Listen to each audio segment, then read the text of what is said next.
It goes out for the single mothers that got kids. Now, what can we do?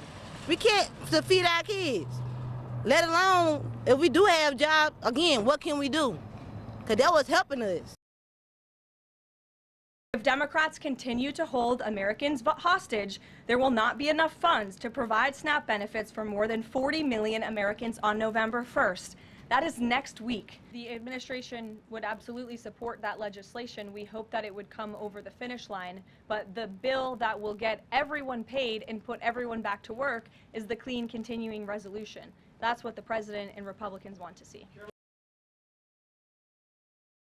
What you're seeing is this Democrat, Republican fighting. The people on opposite sides of the end won't come to the table, negotiate, and put people first. That is going to kill our state, that's going to kill our country, and is most importantly going to hurt families and kids. Millions of Americans are at risk of losing critical benefits that help them cover grocery expenses and formula for babies. They don't get paid livable wages, and so their budget is the difference between them being able to pay their rent, being able to pay childcare, car insurance. Gina Platanino is the acting director for the Supplemental Nutrition Assistance Program known as SNAP at the Food Research and Action Center, an advocacy group.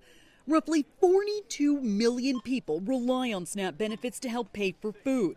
The U.S. Department of Agriculture says SNAP has about $6 billion in a contingency fund, but November SNAP benefits are expected to total $8 billion. The other federally funded program impacted is WIC, Women, Infant, and Children, which provides financial assistance to more than 6 million pregnant women, new moms, and children up to the age of 5. The rising food costs are squeezing families. Formula is so expensive, and without having access to WIC benefits, folks are going to have to decide what to do in terms of feeding their baby and feeding their family.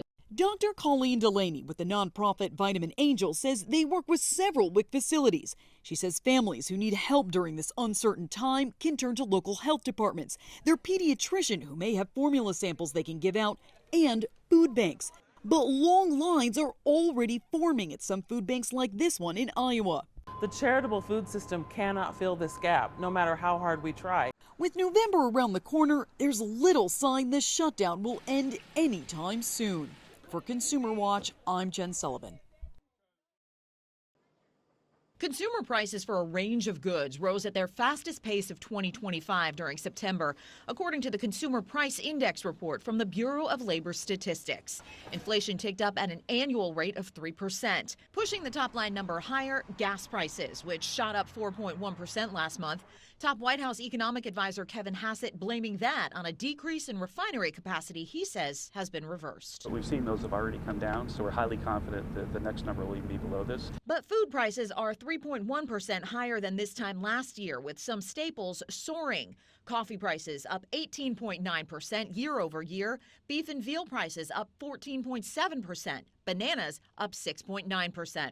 Some retailers say they're trying to hold prices down to keep consumers coming back. We're really trying to hold prices because when prices go up, nobody wins. Meanwhile, many federal workers missed their first paycheck Friday because of the government shutdown, which is also putting November's SNAP benefits for roughly 42 million Americans at risk. It will make us, people like myself and other individuals, have to make that hard choice. Are we going to put food on the table or have proper health care? The government inflation data release was prompted by a government deadline to make cost of living adjustments for 2026 Social Security payments, and retirees will see a 2.8% bump in their benefits next year.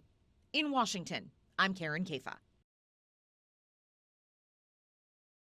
I sent a letter to the Department of Agriculture in Washington, D.C.